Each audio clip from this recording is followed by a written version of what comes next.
오늘 신명기 21장 말씀을 통해서 말씀을 깨닫는 지혜와 응답받는 기도의 은총이 우리에게 넘치게 될 줄로 믿습니다. 지금 하나님께서는 가나안 땅에 입성한 이후에 가나안 땅에 이제 들어가서 너희가 살아갈 때에 어떻게 살아야 되는지 그들의 삶에 대해서 말씀하고 있습니다. 이 부분은 10계명의 6계명 이하, 즉 사람들과의 관계를 어떻게 해야 할지에 대한 말씀의 각주라고 말씀을 드렸습니다. 오늘 말씀 역시 6계명 살인하지 말지니라에 대한 각주로 볼 수 있겠습니다. 1절입니다. 내 하나님 여호와께서 내게 주어 차지하게 하신 땅에서 피살된 시체가 들에 엎드러진 것을 발견하고 그 쳐 죽인 자가 누구인지 알지 못하거든. 이렇게 말씀이 시작됩니다.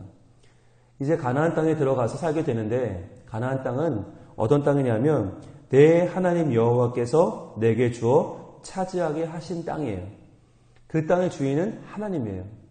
그 땅을 얻게 하신 분도 하나님이고 그 땅 가운데에서 높임받을 분도 하나님이세요. 그런데 그 하나님의 땅에서 하나님의 영토에서 어떤 일이 벌어집니까? 원인을 알 수 없는, 누가 죽인지 알 수 없는 피살 사건이 발생을 합니다.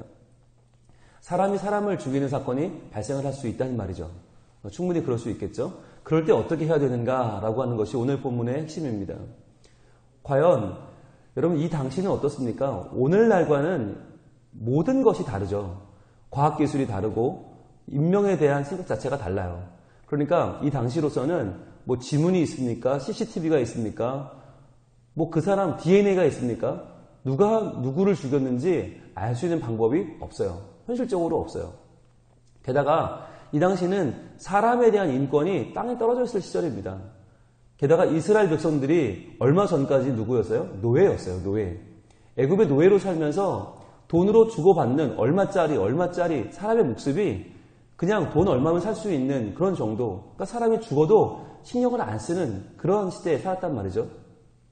그런데 그러한 시대에 하나님께서 말씀하시는 것이 뭐냐? 사람이 한 사람 죽었다는 것이 얼마나 큰 일인지를 너희가 알아야 한다는 것이에요. 그렇잖아요. 우리가 생각해 볼 때 아니 들에서 사람이 죽었는데 그걸 어떻게 알아? 누가 죽였는지 어떻게 알아? 모르지 뭐. 아유 할 수 없지. 참 운도 없다. 라고 지나갈 수 있는 상황이잖아요. 그런데 하나님께서는 그거 안 된다는 거예요. 절대로 안 된다. 그 사람이 왜 죽었는지 왜 이런 일이 벌어졌는지를 너희가 끝까지 찾아서 그 사람의 명예를 지켜주고 그 사람 같은 똑같은 일이 벌어지지 않도록 너희가 최선을 다해서 사회적인 분위기를 만들어 가야 한다는 것이에요. 여러분 이 말씀을 주시는 이유가 있습니다. 환경이라고 할 때 우리가 살아가는 환경은요. 자연적인 환경만 있는 것이 아닙니다.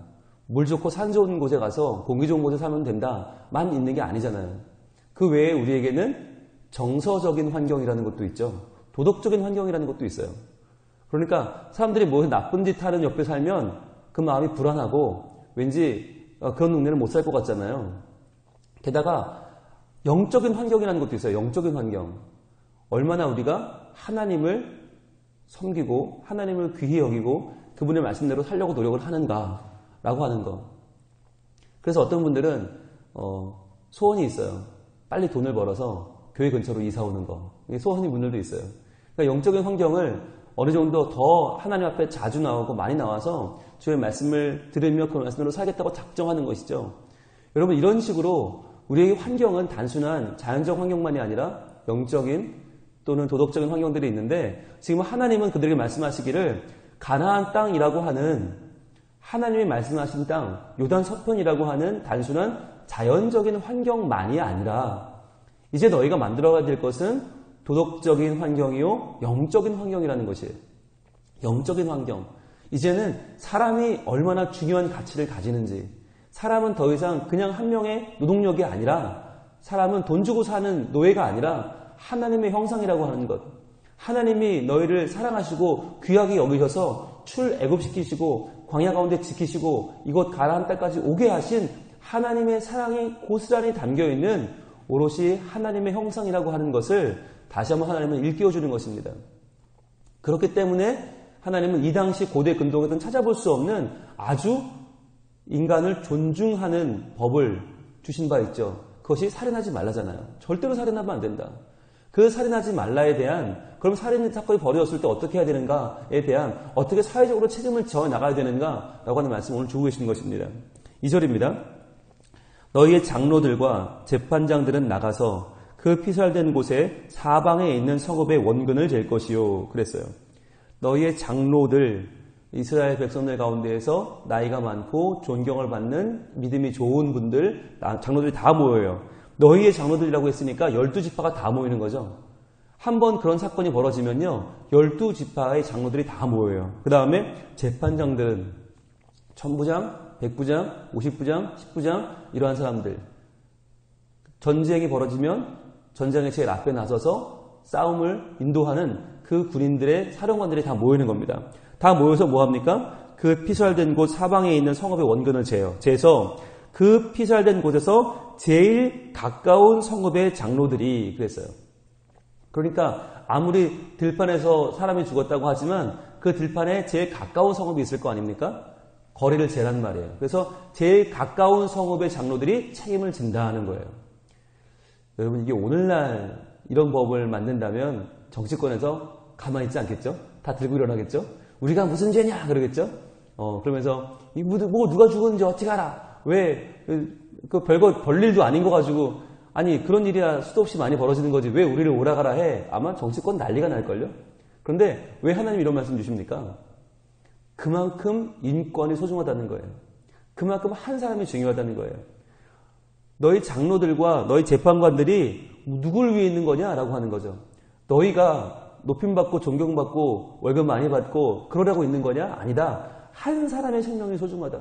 그 한 사람이 죽으면 너희가 다 출동해야 돼. 여러분, 이런 상황이 된다면, 만약에 이게 오늘날로 바꾸면 부산 어딘가에 사람이 죽었다. 그러면은 그 부산에 있는 모든 경찰서장부터 모든 공직자들, 모든 이 도에 관련된 사람들 다 모이고, 부산시에 관련된 사람 다 모이고, 모든 관리들이 나와서 그것을 판단해야 한다고 한다면 여러분, 얼마나 치안이 강화되겠습니까? 얼마나 한 사람 죽는 거에 대해서 모든 이 부산 시민들이, 모든 이 경상도 자체에서 얼마나 큰 신경을 쓰겠습니까? 만약에 부산에서 한 명이 죽었는데 서울 관리들도 내려와야 된다. 강원도, 충청도, 전라남북도 모든 관리들이 다 모여야 된다면 여러분, 그런 난리가 어딨어요? 그럼 어떻게 되겠어요? 전국에 치안이 강화되겠죠. 절대 사람 죽지 않게 해라. 왜? 사람 하나 죽으면 온 나라 관리들 다 움직여야 되는데 그런 난리가 어딨어요? 그러니까 절대로 사람이 죽지 않는 분위기를 만들겠죠. 이 말씀이 뭐냐면 이름 없는 피살체가 절대 나오지 않게 하란 말이죠. 평상시에 이 장로들과 이 재판장들과 이 관리들이 최선을 다해서 일해서 이런 일은 벌어지지 않도록 해라. 안 그러면 너희들 이럴 때마다 모여야 돼. 다 호출돼야 돼. 아이고 주님 그거 안 돼요. 그럼 저 일 못해요. 그러면 평소에 잘해 라고 하는 말씀인 거죠.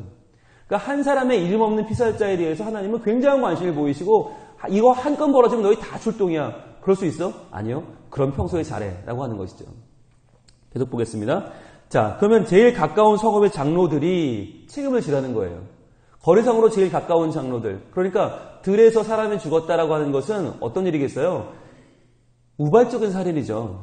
만약에 정말 작정을 하고 누군가를 죽였다면, 정말 원한 관계가 있었다면 성읍 안에서 벌어졌겠죠. 성읍 밖에서 사람들도 없는 자리에서 누군가 살인이 벌어졌다는 것은 길을 지나가던 사람들끼리, 우연한 나그네들끼리 말다툼이 벌어져서 거기서 우발적으로 사람을 죽였다는 거잖아요. 그러니까 거기서 제일 가까운 성읍에 책임을 지라는 거예요. 제일 가까운 성읍에 있는 책임자들, 장로들, 거기서 하는 그 재판관들이 책임을 져라. 그래서 그 성읍의 장로들이 어떻게 해요? 그 성읍에서 아직 부리지 아니하고 그 멍에를 매지 아니한 암송아지를 취하여 그랬습니다. 암송아지 중에서도 부리지 않고 멍에를 매지 아니한, 그러니까 누군가가 멍에를 매고 마음대로 끌고 다니지 않았던, 즉 이것은 영적으로 보면 죄의 구속력 아래에 있지 않은 이란 뜻이에요. 그러니까 아직 이 세상에 때가 묻지 않은 이란 뜻이죠. 그래서 이 암송아지, 죄를 대속할 수 있는 순수한 암송아지를 고르란 말이에요. 그 다음에 4절, 그 성읍의 장로들이 물이 항상 흐르고 갈지도 않고 씨를 뿌린 일도 없는 골짜기로 그 송아지를 끌고 가서 그 골짜기에서 그 송아지의 목을 꺾을 것이요 그랬어요. 아주 깊은 골짜기로 가란 말이에요. 아주 깊은 골짜기. 거기서 그 송아지의 목을 꺾어라. 왜냐하면 이제 이 송아지의 목숨으로 그 죽인 자의 목숨을 대신하는 거죠. 만약에 살인자를 우리가 발견하면 그는 이렇게 죽을 겁니다 라고 하는 뜻으로 그 암송아지의 목을 꺾으라는 거예요. 그래서 그 암송아지에게 그 살인자의 죄를 안수해서 마치 그 암송아지가 살인자의 죄를 지고 죽는 것처럼 거기서 그 죄를 대속하라는 것입니다. 그런데 왜 이 일을 저 깊숙이 골짜기 가서 하죠? 이 죄가 사람들의 성읍에서 가까운 곳에서 하면 성읍으로 흘러갈까봐 죄의 전파를 막는 것이죠. 그 사람을 죽인 그 사람의 죄를 안수해서 송아지를 잡는데 그 죄가 흘러갈까봐 산골짜기 가서 하라는 거예요. 그런데 대신에 그 암송아지의 목을 꺾으면서 무엇을 생각하겠어요? 살인자는 이렇게 된다. 그러니까 절대로 사람을 죽여서는 안 된다. 절대로 사람을 함부로 해서는 안 된다라고 하는 하나님의 마음이 강조가 되는 것이죠. 자, 그런 다음에 5절입니다. 레위 자손 제사장들도 그리로 갈지니 그랬어요. 그 암송아지가 죄를 대속하는 장소로 제사장들로 가라는 거예요. 그들은 내 하나님 여호와께서 택하사 자기를 섬기게 하시며 또 여호와 이름으로 축복하게 하신 자라. 모든 소송과 모든 투쟁이 그들의 말대로 판결될 것이니라. 거기서 중요한 것은 제사장들도 그 암송아지를 목을 꺾는 자리로 가라라는 말은 뭔가요? 제사장들이 가면 뭐가 중단됩니까? 제사가 중단됩니다. 예배가 중단됩니다. 즉 하나님께서 예배를 받지 않겠다는 거예요. 어느 동안에는 사람을 죽여서 그 누군가를 죽인 사람을 죄를 속하기 위한 그 암송아지의 죄 대속하는 그 시간 동안에는 내가 예배를 받지 않겠다라고 하나님 선언하시는 거예요. 이게 뭐냐면 그만큼 한 명의 삶이 중요하다는 거죠. 아무리 중요한 제사가 있어도 아무리 중요한 예배가 있어도 나는 그것을 받지 않아. 왜? 내 백성, 내 사랑하는 한 명의 형상이 죽었는데 그 사람의 죽음이 해결되지 않았는데 내가 어떻게 제사를 받겠느냐 하는 거죠. 이게 하나님 마음이 담겨 있는 것이에요. 오늘날 아마 살인사건이 수없이 많이 일어날걸요? 또한 눈에 보이는 살인사건 외에도 사람의 마음에 상처를 주고 사람의 인격을 살인하는 일들은 지금 훨씬 더 많이 일어나고 있을걸요? 오늘날 물질주의와 이기주의와 계급사회가 일반화되면서 정말 수없이 많은 사람들이 살아남기 위해서는 상처받고 있고요. 인격 살인, 인격 모독을 견뎌내고 있어요. 정말 이렇게는 못 살겠다. 스트레스가 머리끝까지 차오를 때까지 사람들이 서로를 비난하고 비하하고 폄훼하며 살고 있어요. 그런데도 견뎌내야 되죠. 그런데 하나님은 이러한 세상을 지금 정면으로 반대하고 계신 것입니다. 하나님은 이러한 세상을 원하신 적이 없습니다. 하나님은 한 사람의 인격도 소중히 여기고 그 한 사람도 하나님의 백성으로 대우받는 세상을 원하십니다. 오늘날 우리가 돈을 벌기 위해서 사람을 업신여기는 것은 대단히 잘못된 것입니다. 우리라도 이런 부족을 바꿔나가야 돼요. 하나님의 말씀대로 한 사람이 얼마나 중요한 것인지, 한 사람이 얼마나 존귀한 것인지를 우리가 실천하는 삶을 살아야만 하는 것입니다. 다시 사람입니다. 다시 사랑입니다. 사람을 사랑하지 않고서는 우리가 하나님을 사랑한다고 말할 수 없는 거예요. 한 사람이 이름 없이 죽었는데 그 사람의 죽음이 밝혀지지 않았는데 하나님은 그동안은 예배도 받지 않겠다. 나는 그동안 제사도 받지 않겠다 말씀하시는 거예요. 한 사람이 이름 없는 자가 죽었는데 그 나그네의 죽음도 밝혀내지 못하는 너희가 뭐하러 나한테 와서 예배를 드리냐? 뭐 잘났다고 제사를 드리냐? 나 그거 안 받겠다라고 하는 하나님의 선언을 우리는 귀담아 들을 필요가 있어요. 정말 우리는 어떤 삶을 살고 있는가? 매일같이 요즘 테러에 대한 소문이 들리고 매일같이 30명이 죽었다, 80명이 죽었다. 여러분 그 얘기들이 우리는 해외에서 벌어진 일들이니까 아무 신경은 안 써요. 그래 프랑스에서 누가 죽었나 보다. 그래 터키에서 공항에서 폭탄이 터졌나 보다. 여러분 그게 남의 일일까요? 우리가 거기에 무관심하고 우리가 거기에 아무 관심을 갖지 않는 동안 점점점 그 테러는 가까이 올 것입니다. 더 이상 이 테러의 문제, 이 죽음의 문제, 이 사람의 목숨을 가벼이 여기는 문제는 더 이상 남의 문제가 아닐 겁니다. 점점점 가까이 오고 있습니다. 여러분 이런 시대에 살아가면서 자기의 이익을 위해서는 다른 사람들의 안전 같은 건 고려하지 않고 자기의 이익을 추구하기 위해서는 같은 동족도 버리고 같은 국민도 버리는 이 시대에 정말 우리가 어떻게 살아야 될까? 한 사람의 생명을 다시금 소중히 여기고 한 사람의 안전과 한 사람의 인격을 존중하는 마음으로 돌아가지 않으면 이 시대는 정말 거꾸로 가는 시대가 될 거예요. 우리가 살아가는 세상은 누구도 우리를 보존해주지 않아요. 누구도 우리를 보호해주지 않아요. 왜? 우리가 아무도 보호하지 않았기 때문에. 나 하나만 안전하다고 해서 남이 죽어가는 시대에 아무런 관심을 갖지 않는다면 그것은 바꿔 말하면 우리가 해를 당할 때 아무도 우리를 지켜주지 않는다는 거예요. 하나님 백성은 이렇듯 한 명의 이름 없는 죽음에도 장로들이 출동하고 재판장들이 출동하고 레위 자손까지 출동해서 다 그 생명을 지켜내고 보존하고 그 생명을 귀히 여기라고 우리 주님 말씀하는 것입니다. 왜 그렇겠습니까? 하나님께서 그 백성에게 요구하시는 바가 있기 때문이에요. 우리 출애굽기 19장 한번 가보겠습니다. 출애굽기 19장은요. 하나님이 처음으로 시내산에서 모세를 통해 율법을 주신 장이거든요. 출애굽기 19장으로 가시면 5절과 6절에 출애굽기 19장 5절 6절은 이스라엘 백성을 향한 하나님의 마음이 담겨 있고요. 이스라엘 백성들이 어떠한 백성인지를 하나님이 규정해주고 계십니다. 출애굽기 19장 5절부터 보겠습니다. 이렇게 말씀하십니다. 하나님의 시내산에서 율법을 주시면서 주신 말씀이에요. 세계가 다 내게 속하였나니 너희가 내 말을 잘 듣고 내 언약을 지키면 너희는 모든 민족 중에서 내 소유가 되겠고 라고 말씀하셨어요. 자, 세계가 다 하나님 것인데 그 중에서도 너희가 내 말을 잘 듣고 내 언약을 지키면 너희는 모든 민족 중에서 내 소유가 된다. 여기서 내 소유가 바로 세굴라예요. 보물이에요. 보화예요. 즉 모든 세계가 다 내 것인데 그 중에서 너희가 내 말을 듣고 내 언약을 지키면 너희는 그 모든 민족 가운데 보물이 될 거야. 보화가 될 거야. 난 너희들을 보물단지처럼 여길 거야. 라고 말씀하시는 거예요. 세계가 다 하나님의 것이지만 세계가 다 인격을 존중하지 않아요. 세계가 다 한 사람의 생명을 소중히 여기지 않아요. 그런데 너희가 내 말을 듣고 내 언약을 지키면, 즉 오늘 신명기 21장의 말씀을 잘 듣고 한 명의 죽음도 그저 지나가지 않고 한 명의 생명도 소중히 여기면 너희는 나에게 보물이 될 거야 라고 말씀하는 거예요. 바꿔 말하면 인격을 소홀히 여기고 내 문제가 아니라고 해서 다른 사람들의 안전이나 다른 사람들의 삶을 해하거나 아니면 그들에게 무관심하게 살면 우리는 절대로 하나님의 세골라가 될 수 없어요. 하나님의 소유, 하나님의 보화가 될 수 없는 것이에요. 하나님은 오늘날 우리에게 너희는 나의 보물이야 라고 말씀하는 거죠. 그 다음 6절입니다. 이렇게 진행됩니다. 너희가 내게 대하여 제사장 나라가 되며 거룩한 백성이 되리라. 너는 이 말을 이스라엘 자손에게 전할지니라. 즉 하나님의 말씀대로 사는 우리들은 누구냐면 제사장 나라고 거룩한 백성이라는 거예요. 즉 하나님 앞에 나아가 예배를 드리는 제사장이요, 하나님을 만나는 하나님과 세상을 화목하게 하는 존재요, 또한 거룩한 백성이다. 구별된 백성이라는 거예요. 그런데 이 제사장 나라 거룩한 백성의 특징이 뭐예요?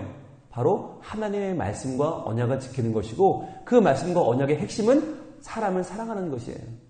그러니까 사람을 사랑하지 않고 천하게 여기고 업신 여기고 함부로 여기는 한 우리는 절대로 하나님의 율법의 백성이 될 수 없는 것이고 하나님이 귀하게 여기는 제사장 나라 거룩한 백성이 될 수 없다는 것이죠. 그래서 하나님은 다시 한번 우리에게 말씀하는 거예요. 한 사람의 생명을 존귀히 여기는 하나님의 마음으로 사람을 사랑하는 사람들이 되어라 말씀하시는 것입니다. 자, 돌아옵니다. 신명기 21장으로 다시 돌아오면요. 자, 6절.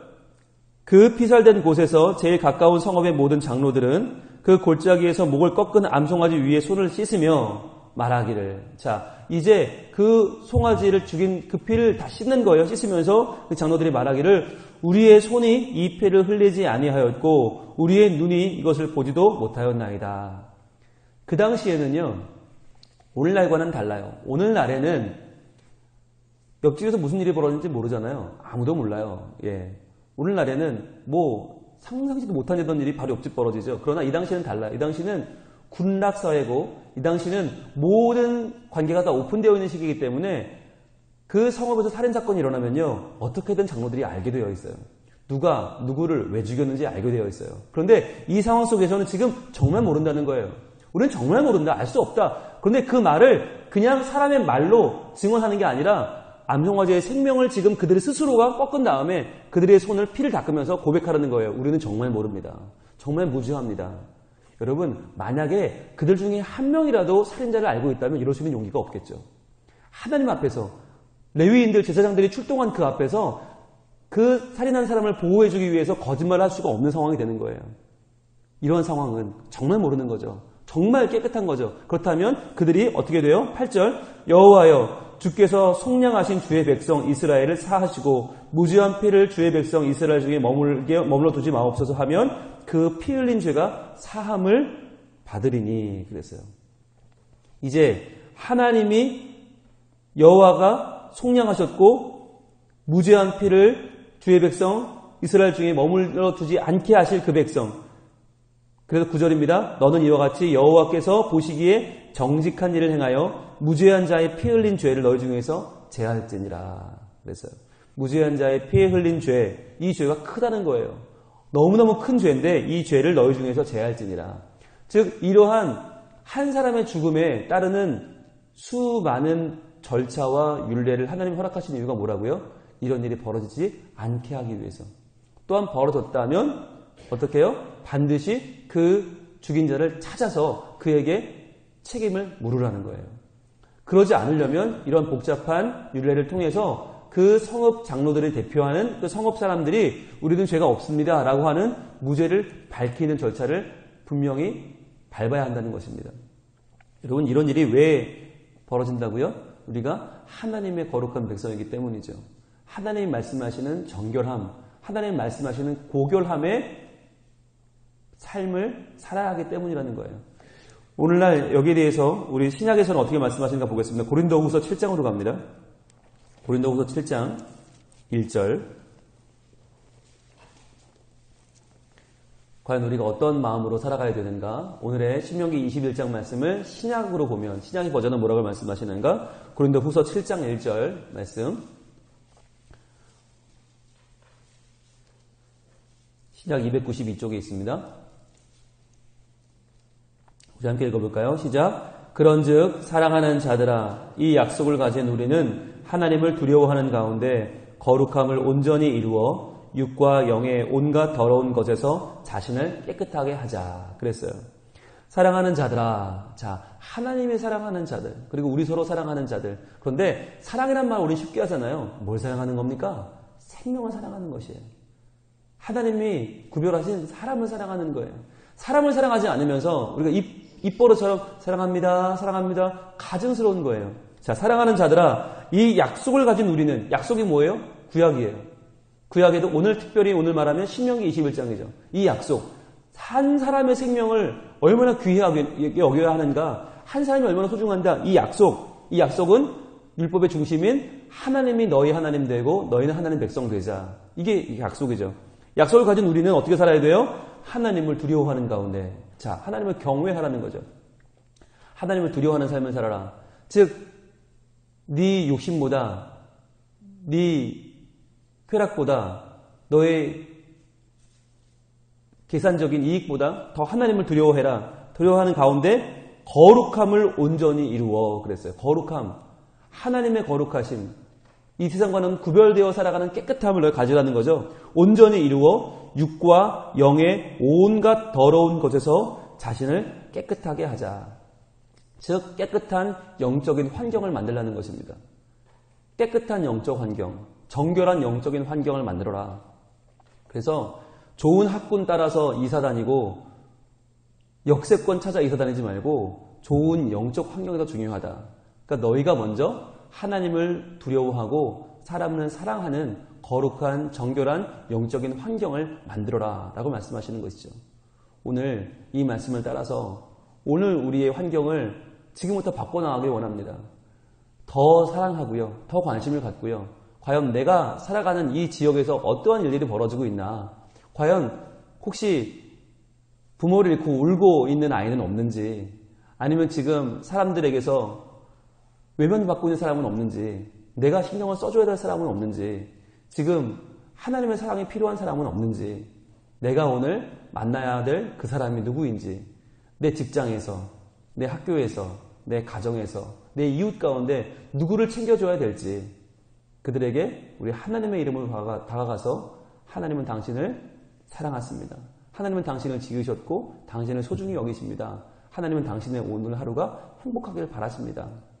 하나님의 사랑을 증거하면서 그들에게 하나님의 사랑하심과 하나님의 보호하심을 우리가 전해줄 수 있는 우리가 된다면 하나님 얼마나 기뻐하실까요? 오늘 말씀에 하나님의 그 담겨있는 뜻들이 오늘 우리의 삶을 통해서 우리의 손과 발을 통해서 전해지고 나누어지고 증거되는 복된 하루가 되기를 우리 하나님 원하고 계십니다. 기도하겠습니다. 하나님, 우리가 살아가는 세상 속에는 뜻하지 않은 많은 일들이 벌어집니다. 주님, 그러나 그러한 가운데에서 주의 거룩한 백성인 우리가 하나님께 예배하는 백성인 우리가 선택받고 하나님과의 관계를 누리는 우리가 어떻게 살아가야겠습니까?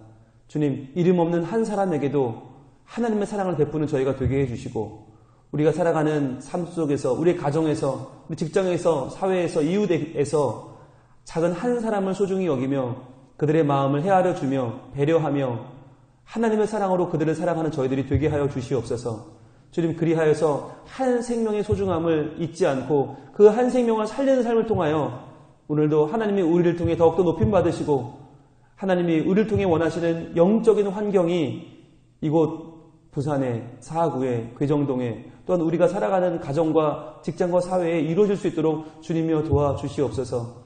그리하여 더욱더 우리 모두가 하나님을 존귀히 여기고 하나님을 두려워하고 하나님 주신 법을 지키면서 오늘도 우리를 지키실 하나님, 오늘도 우리를 보호하실 하나님, 우리를 하나님의 사랑으로 덮으시며 우리를 존중하시며 우리를 사랑하시는 그 하나님의 마음을 오늘 하루 마음껏 누리는 복된 날이 되게 하여 주시옵소서.